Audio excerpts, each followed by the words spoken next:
Hi friends, Qubit Academy SSC and RRB YouTube channel എല്ലാവർക്കും സ്വാഗതം. എൻ്റെ പേര് അച്യുതാനന്ദ്. അപ്പോൾ ഒരുപാട് നാളുകൾക്ക് ശേഷം RPFന്റെ റെയിൽവേ പ്രൊട്ടക്ഷൻ ഫോഴ്സിലേക്കുള്ള ഒരു നോട്ടിഫിക്കേഷൻ വന്നിരിക്കുകയാണ്. RRBയുടെ ഭാഗത്തു നിന്നുള്ള ഒരു വിഷു കൈനീട്ടം എന്ന് തന്നെ വേണമെങ്കിൽ പറയേണ്ടി വരും.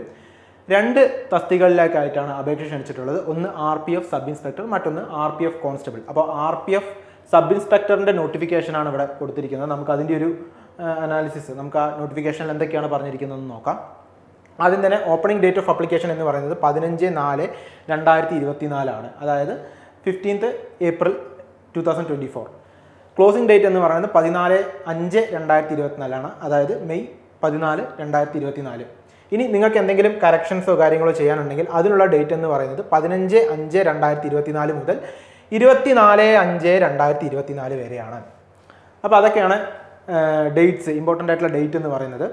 ഇനി അപ്ലിക്കേഷൻ വിളിച്ചിരിക്കുന്ന പോസ്റ്റ് എന്ന് പറയുന്നത് സബ് ഇൻസ്പെക്ടർ എക്സിക്യൂട്ടീവ് ലെവൽ 6 പോസ്റ്റാണ്.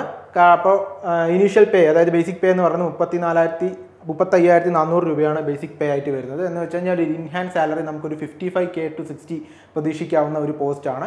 452 വാക്കൻസിയിലേക്കാണ് അപേക്ഷ ക്ഷണിച്ചിട്ടുള്ളത്. പിന്നെ മെഡിക്കൽ സ്റ്റാൻഡേർഡ്സ്, ഇതിന് പറയുന്ന മെഡിക്കൽ സ്റ്റാൻഡേർഡ് എന്ന് പറയുന്നത് B1 ആണ്. അതുപോലെ തന്നെ ഏജ് എന്ന് പറയുന്നത് 20 മുതൽ 28 വയസ്സ് വരെ ഉള്ളവർക്ക്, അതായത് ഇത് ജനറൽ കാറ്റഗറിയിലുള്ള ആളാണെന്നുണ്ടെങ്കിൽ 20 മുതൽ 28 വയസ്സ് വരെയുള്ള ആളുകൾക്കാണ് ഇത് ഈ പോസ്റ്റിലേക്ക് അപേക്ഷിക്കാൻ പറ്റുക. ഇനി ഇതിന് വേണ്ട ക്വാളിഫിക്കേഷൻ എന്ന് പറയുന്നത്, എഡ്യൂക്കേഷണൽ ക്വാളിഫിക്കേഷൻ എന്ന് പറയുന്നത് degree from A recognised university, ഏതെങ്കിലും ഒരു അംഗീകൃത സർവകലാശാലയിൽ നിന്നുമുള്ള ഒരു ബിരുദമാണ് ഇതിൻ്റെ ക്വാളിഫിക്കേഷനായിട്ട്, അതായത് ഈ പോസ്റ്റിലേക്ക് അപ്ലൈ ചെയ്യാനുള്ള യോഗ്യതയായി പറഞ്ഞിട്ടുള്ളത്. ഇത് വാക്കൻസി ഡിസ്ട്രിബ്യൂട്ട് ചെയ്തിരിക്കുന്നതാണ്. ടോട്ടൽ വാക്കൻസിയിൽ 384 വാക്കൻസിയാണ് മെയിൽ കാൻഡിഡേറ്റ്സിന് കിട്ടുന്നത്. അതുപോലെ 68 വാക്കൻസിയാണ് ഫീമെയിൽ കാൻഡിഡേറ്റ്സിന് കിട്ടുന്നത്. ടോട്ടൽ വാക്കൻസിയിൽ ഒരു 10% എക്സ് സർവീസ്മാനിന് പോകുന്നുണ്ട്. മെയിൽ കാൻഡിഡേറ്റ്സിന് വന്നിട്ട് UR 157 vacancy, SC 57 vacancy, ST 28 vacancy, OBC 104 vacancy, EWS 38 വാക്കൻസിയാണ്. അതുപോലെ തന്നെ ഫീമെയിൽ കാൻഡിഡേറ്റ്സിന് വന്നിട്ട് UR 28 വാക്കൻസിയാണ്, SC 10 vacancy, ST 5 vacancy, OBC 18 vacancy, EWS 7 vacancy. ഇങ്ങനെയാണ് ഈ ടോട്ടൽ വാക്കൻസീസ് ഡിസ്ട്രിബ്യൂട്ട് ആയി കിടക്കുന്നത്. ഇത് എക്സാമിനേഷൻ്റെ പാറ്റേൺ ആണ്. ആദ്യം തന്നെ നമ്മൾ ആസ് യൂഷ്വൽ എല്ലാവർക്കും അറിയുന്ന പോലെ ഒരു കമ്പ്യൂട്ടർ ബേസ്ഡ് ടെസ്റ്റ് അപ്പിയർ ചെയ്യേണ്ടി വരും. കമ്പ്യൂട്ടർ ബേസ്ഡ് ടെസ്റ്റ് പാസ്സാവുന്ന കാൻഡിഡേറ്റ്സിനെ ഫിസിക്കൽ എഫിഷ്യൻസി ടെസ്റ്റിനും ഫിസിക്കൽ മെഷർമെൻറ്റ് ടെസ്റ്റിനും ഒക്കെ വിളിക്കുന്നതായിരിക്കും. അതിനുശേഷം ഡോക്യുമെൻറ്റ് വെരിഫിക്കേഷൻ ഒക്കെ ഉണ്ടായിരിക്കുന്നതായിരിക്കും. 10 മടങ്ങ് ആളുകളെയാണ് ഫിസിക്കൽ ടെസ്റ്റിന് വിളിക്കുക. അതായത് ടോട്ടൽ വാക്കൻസി എത്രയാണോ അതിന് 10 ഇരട്ടി ആളുകളെയായിരിക്കും ഫിസിക്കൽ ടെസ്റ്റിന് വിളിക്കുന്നത്. പിന്നെ ഇതിനകത്ത് എക്സ് സർവീസ്മാൻ കാൻഡിഡേറ്റ്സിന് PET നിന്നും ഒരു ഇളവുണ്ട്. അതായത് ഫിസിക്കൽ എഫിഷ്യൻസി ടെസ്റ്റ് അവർ ചെയ്യണമെന്നില്ല. പക്ഷേ ഫിസിക്കൽ മെഷർമെൻറ്റ് ടെസ്റ്റ് അവർക്ക് ബാധകമാണ്. ഫിസിക്കൽ മെഷർമെൻറ്റ് ടെസ്റ്റിന് അപ്പിയർ ചെയ്യണം. പക്ഷേ ഫിസിക്കൽ എഫിഷ്യൻസി ടെസ്റ്റ് എന്നൊരു എക്സംഷൻ ഉണ്ട് ആർക്ക്? Ex serviceman കാൻഡിഡേറ്റ്സിന്. ഇനി വേറെ കോമൺ ആയിട്ട് വരുന്നൊരു ഡൗട്ടാണ്, അതായത് ഡിഗ്രി ഫൈനൽ ഇയർ ചെയ്യുന്ന കാൻഡിഡേറ്റ്സിന് അല്ലെങ്കിൽ ഫൈനൽ ഇയർ ചെയ്യുന്ന ആളുകൾക്ക് ഈ പോസ്റ്റിന് അപ്ലൈ ചെയ്യാൻ പറ്റുമോ എന്നുള്ളത്. The answer is no. ഇത് ഞാൻ പറയുന്നതല്ല, റെയിൽവേ റിക്രൂട്ട്മെൻറ്റ് ബോർഡ് പറയുന്നതാണ്. അതാണ് candidates waiting for final results of prescribed educational qualification are not eligible to apply. എന്ന് വെച്ച് കഴിഞ്ഞാൽ നമ്മൾ ഈ ആപ്ലിക്കേഷൻ അയക്കുന്ന സമയത്ത് നമ്മുടെ കയ്യിൽ നമ്മുടെ ഫൈനൽ റിസൾട്ട്സ് വന്നിരിക്കണം. അതായത് നമ്മളൊരു ഗ്രാജുവേറ്റ് ആയിരിക്കണം എന്നാണ് ഇവർ പറയുന്നത്. അടുത്തത് വന്നിട്ട് ഇതിൻ്റെ ഏജ് ലിമിറ്റ് ആണ്. നേരത്തെ പറഞ്ഞ പോലെ ഒരു ജനറൽ കാൻഡിഡേറ്റിന് അപ്ലൈ ചെയ്യാൻ പറ്റുന്ന ഏജ് ലിമിറ്റ് എന്ന് പറയുന്നത് 20 മുതൽ 28 വയസ്സ് വരെയാണ് ഈ നോട്ടിഫിക്കേഷനിൽ, അതായത് 2024 വിളിച്ച ഈ നോട്ടിഫിക്കേഷൻ്റെ കാര്യമാണ് പറയുന്നത്. കാരണം നോർമൽ കോഴ്സിൽ ഇതിൻ്റെ ഏജ് എന്ന് പറയുന്നത് 20 മുതൽ 25 വയസ്സ് വരെയാണ്. പക്ഷേ കോവിഡൊക്കെ വന്ന കാരണം ഒരുപാട് പേർക്ക് നമുക്ക് 1-2 വർഷം നമ്മൾ എക്സാംസ് ഒന്നും ഇല്ലാതെ ഒരുപാട് ഓപ്പർച്യൂണിറ്റീസൊക്കെ നമുക്ക് മിസ്സായൊരു ടൈം ഉണ്ടായിരുന്നു. അപ്പോൾ ആ ഒരു സമയം കോമ്പൻസേറ്റ് ചെയ്യുന്നതിൻ്റെ ഭാഗമായിട്ടാണ് നമുക്ക് 20 മുതൽ 25 വയസ്സ് വരെ എന്നുള്ളതിന് 20 മുതൽ 28 വയസ്സ് വരെ ആക്കിയിരിക്കുന്നത്. ഓക്കെ, അപ്പോൾ അങ്ങനെ ഒരു എക്സംഷൻ ഈ റിക്രൂട്ട്മെൻറ്റിൽ RRB നമുക്ക് തന്നിട്ടുണ്ട്. പിന്നെ അതുപോലെ തന്നെ മറ്റൊരു കാര്യം എന്ന് പറയുന്നത്, നമുക്ക് ആസ് യൂഷ്വൽ കമ്മ്യൂണിറ്റി അനുസരിച്ചിട്ടുള്ള ഏജ് റിലാക്സേഷൻ ആണ്. SC ST കാൻഡിഡേറ്റ്സിന് 5 വർഷവും OBC കാൻഡിഡേറ്റ്സിന് 3 വർഷമാണ് നമുക്ക് ഏജ് റിലാക്സേഷൻ കൊടുത്തിരിക്കുന്നത്. അപ്പോൾ അത്രയൊക്കെയാണ്. പിന്നെ അതുപോലെ വന്നിട്ട് upper limit of date of birth എന്ന് പറയുന്നത് UR കാൻഡിഡേറ്റ്സിന് 2/7/1996, അതുപോലെ തന്നെ OBC കാറ്റഗറി ആണെന്നുണ്ടെങ്കിൽ 2/7/1993, SC ആൻഡ് ST കാറ്റഗറി ആണെങ്കിൽ 2/7/1991 എന്ന് വെച്ച് കഴിഞ്ഞാൽ ഇതിന് മുമ്പ്, അതായത് ഈ പറയുന്ന ഡേറ്റിന് മുമ്പ് ജനിച്ച ആളുകളാണെന്നുണ്ടെങ്കിൽ നിങ്ങൾക്ക് അപ്ലൈ ചെയ്യാൻ സാധിക്കുന്നതല്ല. അതുപോലെ lower limit of date of birth എന്ന് പറയുന്നത് 1/7/2024 ആണ്. 1/7/2004 ആണ്. അതായത് ഈ പറയുന്ന ഡേറ്റിന് ശേഷം ജനിച്ചവരാണെന്നുണ്ടെങ്കിൽ നിങ്ങൾക്കും അപ്ലൈ ചെയ്യാൻ സാധിക്കുന്നതല്ല. അപ്പോൾ അതാണ് അതിൻ്റെ ഒരു രത്നച്ചുരുക്കം എന്ന് പറയുന്നത്. ഇനി ഫീസാണ്, ഫീസിൻ്റെ സ്ട്രക്ചറാണ്. For candidates who belong to SC, ST, ex servicemen, female minorities or economically backward class, ഈ പറയുന്ന കാറ്റഗറീസിന് അപേക്ഷിക്കാനുള്ള ഫീസ് എന്ന് പറയുന്നത് 250 രൂപയാണ്. ഇതിൽ 250 രൂപയും നിങ്ങൾ CBT 1, അതായത് CBT അറ്റൻഡ് ചെയ്യുകയാണെന്നുണ്ടെങ്കിൽ നിങ്ങൾക്ക് റീഫണ്ട് ആവുന്നതാണ്. അതുപോലെ തന്നെ മറ്റ് കാൻഡിഡേറ്റ്സിൻ്റെ കാര്യം പറയുകയാണെന്നുണ്ടെങ്കിൽ ബാക്കിയുള്ള എല്ലാ കാൻഡിഡേറ്റ്സിനും 500 രൂപ കൊടുക്കണം. അതിൽ 400 രൂപ നിങ്ങൾ CBT അറ്റൻഡ് ചെയ്യുകയാണെങ്കിൽ നിങ്ങൾക്ക് തിരിച്ച് റീഫണ്ട് ആവുന്നതാണ്. അതായത് ഒരു ചെറിയൊരു ബാങ്ക് ചാർജ് പിടിച്ച് ബാക്കിയുള്ള എമൗണ്ട് നിങ്ങൾക്ക് റീഫണ്ട് ആവുന്നതാണ്. ഇനി കമ്പ്യൂട്ടർ ബേസ്ഡ് ടെസ്റ്റിൻ്റെ ഒരു എന്താ പറയുക, നമ്മുടെ സിലബസ് പറ്റിയിട്ടാണ് പറയുന്നത്. ഇതിൽ ടോട്ടൽ 120 ക്വസ്റ്റ്യൻസ് ആണ് ഉണ്ടാവുക. ഓരോ ക്വസ്റ്റിനും 1 മാർക്കാണ് ക്യാരി ചെയ്യുന്നത്. 1/3 നെഗറ്റീവ് മാർക്കായിരിക്കും, അതായത് ഒരു തെറ്റുത്തരത്തിന് 1/3 മാർക്കായിരിക്കും പോകുന്നത്. പിന്നെ ടോട്ടൽ 120 ക്വസ്റ്റ്യൻസ് ആയിരിക്കും. അതിൽ അരിത്മെറ്റിക് 35 മാർക്ക്, അതുപോലെ തന്നെ general intelligence and reasoning 35 mark, GK 50 mark, general awareness 50 mark. അപ്പോൾ GKക്ക് ഒരു പ്രയർ ഇമ്പോർട്ടൻസ് കൊടുക്കുന്ന ഒരു എക്സാമാണിത്. അപ്പോൾ അതുകൊണ്ട് തന്നെ GK ഒക്കെ നിങ്ങൾ നല്ലപോലെ പഠിക്കണം. GKക്ക് 50 മാർക്കിൻ്റെ വെയിറ്റേജ് ഉള്ള ഒരു എക്സാമാണിത്. ടോട്ടൽ 120 ക്വസ്റ്റ്യനാണ് ഉണ്ടാവുക. 1.5 മാർക്കായിരിക്കും എക്സാമിൻ്റെ ഡ്യൂറേഷൻ എന്ന് പറയുന്നത്. അപ്പോൾ അത്രയൊക്കെ തന്നെയാണ്. പിന്നെ ഇത് വന്നിട്ട് ഫിസിക്കൽ എഫിഷ്യൻസി ടെസ്റ്റ് ക്രൈറ്റീരിയ ആണ്. അതായത് നിങ്ങളൊരു മെയിൽ കാൻഡിഡേറ്റ് ആണെങ്കിൽ നിങ്ങളുടെ ഫിസിക്കൽ എഫിഷ്യൻസി ടെസ്റ്റ് അവർ നോക്കുന്നത് 1600 മീറ്റർ നിങ്ങൾ 6 മിനിറ്റ് 30 സെക്കൻഡിൽ നിങ്ങൾ ഓടി ഫിനിഷ് ചെയ്യണം.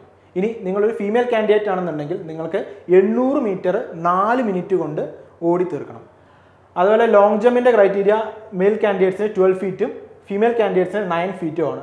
അതുപോലെ തന്നെ ഹൈ ജമ്പ് ആണെന്നുണ്ടെങ്കിൽ 3 ഫീറ്റ് 9 ഇഞ്ചാണ് ഒരു മെയിൽ കാൻഡിഡേറ്റിൻ്റെ മെഷർമെൻറ്റ് എന്ന് പറയുന്നത്. അതുപോലെ 3 ഫീറ്റാണ് ഫീമെയിൽ കാൻഡിഡേറ്റ്സിനുള്ളത്. ഇനി ഹൈറ്റിൻ്റെ കാര്യം എടുക്കുകയാണെന്നുണ്ടെങ്കിൽ UR EWS OBC കാറ്റഗറിയിൽപ്പെട്ട മെയിൽ കാൻഡിഡേറ്റ്സിന് 165 സെൻറ്റിമീറ്ററും ഫീമെയിൽ കാൻഡിഡേറ്റ്സിന് 157 സെൻറ്റിമീറ്ററാണ് വേണ്ടത്. അതുപോലെ SC ST കാറ്റഗറിയിലുള്ള ആളുകളാണെന്നുണ്ടെങ്കിൽ 160 സെൻറ്റിമീറ്റർ മെയിലിനും അതുപോലെ തന്നെ 152 സെൻറ്റിമീറ്റർ ഫീമെയിലിനുമാണ് വേണ്ടത്. പിന്നെ ഈ പറയുന്ന ഫോർ ഗർവാലീസ്, ഗൂർഖാസ്, മറാത്താസ് ഈ പറയുന്ന കാറ്റഗറി ആണെന്നുണ്ടെങ്കിൽ മെയിൽ കാൻഡിഡേറ്റ്സിന് 163 സെൻറ്റിമീറ്ററും ഫീമെയിൽ കാൻഡിഡേറ്റ്സിന് 155 സെൻറ്റിമീറ്ററുമാണ് വേണ്ടത്. അതുപോലെ ചെസ്റ്റിൻ്റെ കാര്യം അത് മെയിൽ കാൻഡിഡേറ്റ്സിന് മാത്രം അപ്ലിക്കബിൾ ആയിട്ടുള്ള ഒരു കാര്യമാണ്. അൺഎക്സ്പാൻഡഡ് ആയിട്ടുള്ള ഒരു ഫോമിൽ നിങ്ങൾക്ക് 80 സെൻറ്റിമീറ്ററും എക്സ്പാൻഡ് ചെയ്തിട്ട് നിങ്ങൾക്ക് 85 സെൻറ്റിമീറ്ററുമാണ് ഒരു UR EWS OBC കാൻഡിഡേറ്റിന് വേണ്ട ചെസ്റ്റ് മെഷർമെൻറ്റ് എന്ന് പറയുന്നത്. അതുപോലെ SC ST കാറ്റഗറി ആണെന്നുണ്ടെങ്കിൽ 76.2 അൺഎക്സ്പാൻഡഡ്, 81.2 എക്സ്പാൻഡഡ്. അതുപോലെ ഈ പറയുന്ന കാറ്റഗറി ആണെന്നുണ്ടെങ്കിൽ ഫോർ ഗാർവാലീസ്, ഗൂർഖാസ്, മറാത്താസ് ഈ കാറ്റഗറി ആണെന്നുണ്ടെങ്കിൽ അൺഎക്സ്പാൻഡ് ചെയ്ത് നിങ്ങൾക്ക് 80 സെൻറ്റിമീറ്ററും എക്സ്പാൻഡ് ചെയ്തിട്ട് നിങ്ങൾക്ക് 85 സെൻറ്റിമീറ്ററും വേണം. പിന്നെ ഈ ഫിസിക്കൽ എഫിഷ്യൻസി ടെസ്റ്റിന് നിങ്ങൾക്ക് പ്രത്യേകിച്ച് മാർക്കൊന്നും ഉണ്ടാവില്ല, അതൊരു ക്വാളിഫയിങ് ആണ്. അതിൽ നിങ്ങൾക്ക് റണ്ണിങ്ങിന് മാത്രം നിങ്ങൾക്ക് ഒറ്റ ചാൻസേ കിട്ടുള്ളൂ. ബാക്കിയുള്ള എല്ലാ ഐറ്റംസിനും അതായത് ലോങ് ജമ്പിനും ഹൈ ജമ്പിനും നിങ്ങൾക്ക് 2 ചാൻസ് വീതം തരുന്നതായിരിക്കും. അപ്പോൾ അത്രയൊക്കെ തന്നെയുള്ളൂ sub inspector RPF sub inspector നോട്ടിഫിക്കേഷൻ്റെ ഒരു രത്നച്ചുരുക്കം എന്ന് പറയുന്നത്. ഇനി RPF കോൺസ്റ്റബിളിൻ്റെ നോട്ടിഫിക്കേഷനിൽ എന്തൊക്കെയാണ് പറഞ്ഞിരിക്കുന്നതെന്ന് നോക്കാം.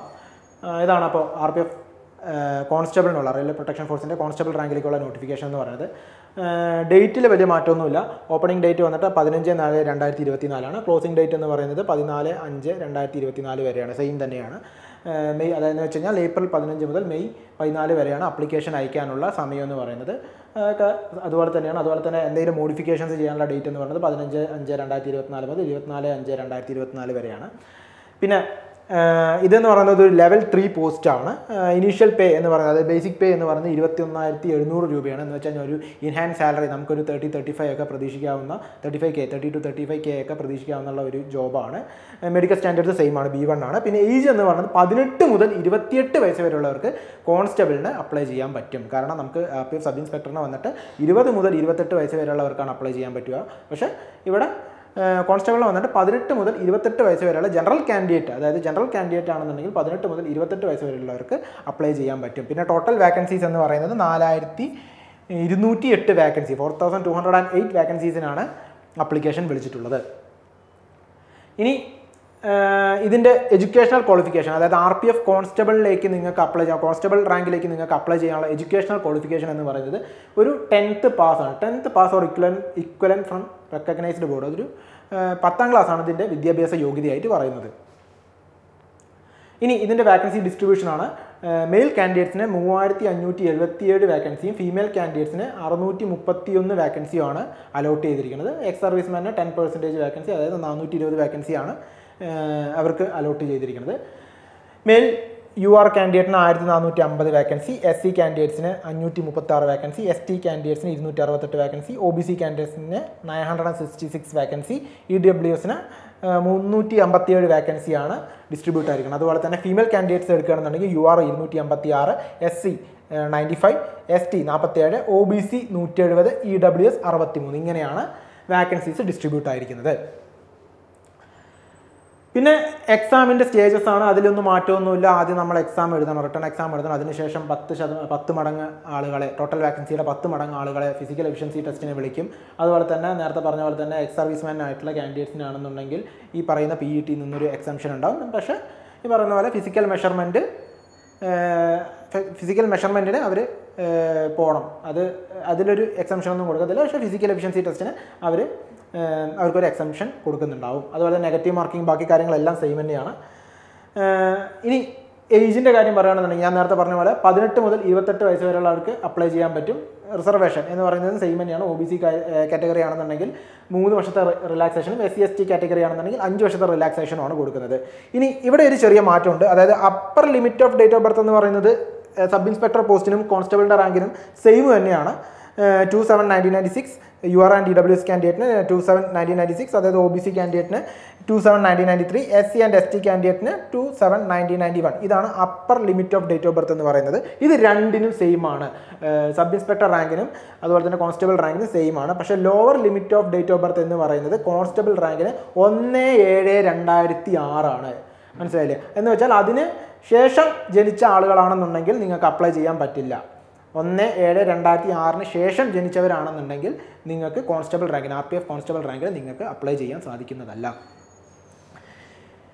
ഇനി വന്നിട്ട് ഇതിൻ്റെ എക്സാമിനേഷൻ ഫീസാണ്. അതും സെയിം ആണ്. 500 രൂപ, 250 രൂപ. അതിൽ ഈ പറയുന്ന പോലെ 400 rupees റീഫണ്ടബിൾ ആണ്. അതുപോലെ തന്നെ ഈ പറയുന്ന റിസർവേഷൻ കിട്ടുന്ന കാറ്റഗറിയിലേക്ക് ആണെന്നുണ്ടെങ്കിൽ 250 രൂപയാണ് ആപ്ലിക്കേഷൻ ഫീസ് വരുന്നത്. അതും റീഫണ്ട് ചെയ്യുന്നതാണ്. അതിലൊന്നും യാതൊരു മാറ്റമില്ല, സെയിം തന്നെയാണ്. എക്സാമിൻ്റെ പാറ്റേൺ, സിലബസും സെയിം തന്നെയാണ്. സെയിം വെയിറ്റേജ് ആണ്. 120 മാർക്കിൻ്റെ ക്വസ്റ്റ്യൻ ആണ്. 35 അരിത്മെറ്റിക്, 35 ജനറൽ ഇൻ്റലിജൻസ്, അതുപോലെ തന്നെ ജനറൽ അവയർനെസ് 50 മാർക്ക്. ഇങ്ങനെയാണ് ഡിസ്ട്രിബ്യൂട്ട് ആയിരിക്കുന്നത്. ഇനി ഇതിൻ്റെ മേജർ ആയിട്ടുള്ള ഒരു ചേഞ്ച് എന്ന് പറയുന്നത് ഇതിൻ്റെ ഫിസിക്കൽ എഫിഷ്യൻസി ടെസ്റ്റിലാണ്. ഫിസിക്കൽ എഫിഷ്യൻസി ടെസ്റ്റിന് എടുക്കുകയാണെന്നുണ്ടെങ്കിൽ കോൺസ്റ്റബിൾ റാങ്ക് മെയിലിനെ വന്നിട്ട് 1600 മീറ്റർ 5 മിനിറ്റ് 45 സെക്കൻഡിൽ നിങ്ങൾ ഓടി തീർക്കേണ്ടതായി ഉണ്ടെന്ന്. അവിടെ എത്രയായിരുന്നു? സബ് ഇൻസ്പെക്ടറിനെ വന്നിട്ട് 6 മിനിറ്റ് 30 സെക്കൻഡ് ആയിരുന്നു. പക്ഷേ ഇവിടെ 5 മിനിറ്റ് 45 സെക്കൻഡിൽ നിങ്ങൾ 1600 മീറ്റർ, ഒരു മെയിൽ കാൻഡിഡേറ്റ് ആണെന്നുണ്ടെങ്കിൽ നിങ്ങൾ 1600 മീറ്റർ 5 മിനിറ്റ് 45 സെക്കൻഡ് കൊണ്ട് നിങ്ങൾ ഓടി തീർക്കേണ്ടതുണ്ട്. അതുപോലെ തന്നെ ഒരു ഫീമെയിൽ കാൻഡിഡേറ്റ് ആണെന്നുണ്ടെങ്കിൽ 800 മീറ്റർ നിങ്ങൾ 3 മിനിറ്റ് 40 സെക്കൻഡ് കൊണ്ട് എന്ത് ചെയ്യണം? ഓടി തീർക്കണം. അതുപോലെ ലോങ് ജമ്പിൻ്റെ ക്രൈറ്റീരിയ എന്ന് പറയുന്നത് 14 ഫീറ്റ് ആണ് മെയിൽ കാൻഡിഡേറ്റിന്. ഫീമെയിൽ കാൻഡിഡേറ്റ് ആണെന്നുണ്ടെങ്കിൽ 9 ഫീറ്റ് ആണ്. ഹൈ ജമ്പ് വന്നിട്ട് 4 ഫീറ്റ് ആണ് മെയിൽ കാൻഡിഡേറ്റിന്. ഫീമെയിൽ കാൻഡിഡേറ്റ് ആണെന്നുണ്ടെങ്കിൽ 3 ഫീറ്റ് ആണ്. അതുപോലെ തന്നെ പിന്നെ വന്നിട്ട് ഫിസിക്കൽ മെഷർമെൻറ്റ് ക്രൈറ്റീരിയ ആണ്. അതൊക്കെ സെയിം തന്നെയാണ്. UR EWS OBC കാൻഡിഡേറ്റിന് 165 centimetre male, 157 centimetre female. SC and ST category 160 centimetre male, 152 centimetre female. പിന്നെ ഗാർവാലിസ് ഗൂർഖാസ് മറാത്താസ് കാറ്റഗറി ആണെന്നുണ്ടെങ്കിൽ 163 സെൻറ്റിമീറ്റർ മെയിൽ, 155 സെൻറ്റിമീറ്റർ ഫീമെയിൽ. അതുപോലെ ചെസ്റ്റ് എക്സ്പാൻഷൻ, ഇതെല്ലാം സെയിം തന്നെയാണ്. നമ്മൾ RPF സബ് ഇൻസ്പെക്ടറിൽ എന്താണോ ഡിസ്കസ് ചെയ്തത് അത് തന്നെയാണ്. അതിലൊന്നും യാതൊരുവിധ മാറ്റവുമില്ല. ആകെയുള്ള മാറ്റം എന്ന് പറയുന്നത് ഈ പറയുന്ന എന്താ പറയുക, RPF കോൺസ്റ്റബിളിന് വന്നിട്ട് 18 മുതൽ 28 വയസ്സ് വരെയുള്ളവർക്ക് അപ്ലൈ ചെയ്യാം. പക്ഷേ സബ് ഇൻസ്പെക്ടർക്ക് 20 മുതൽ 28 വയസ്സ് വരെ അപ്ലൈ ചെയ്യാൻ പറ്റത്തുള്ളൂ. അതുപോലെ തന്നെ ഈ പറയുന്ന ഫിസിക്കൽ എഫിഷ്യൻസി ടെസ്റ്റിലുള്ള ഒരു വേരിയേഷൻ, ഇതാണ് ഇതിനകത്തുള്ള പ്രധാനപ്പെട്ട വേരിയേഷൻ എന്ന് പറയുന്നത്. ഓക്കെ, അപ്പോൾ ഇത്രയും കാര്യങ്ങൾ ക്ലിയർ ആണെന്ന് വിചാരിക്കുന്നു. അപ്പോൾ എല്ലാവരും പഠനമൊക്കെ നല്ലപോലെ ഉഷാറാക്കുക. എല്ലാം എപ്പോഴും പറയുന്ന പോലെ തന്നെയാണ്, പഠിത്തമൊക്കെ നല്ലപോലെ ഉഷാറാക്കുക. SSCയിലും RRBയിലും ഒക്കെ ആയിട്ട് ഒരുപാട് നോട്ടിഫിക്കേഷൻസ് ഇനിയും വരാനിരിക്കുന്നുണ്ട്. So all the very best. Thank U.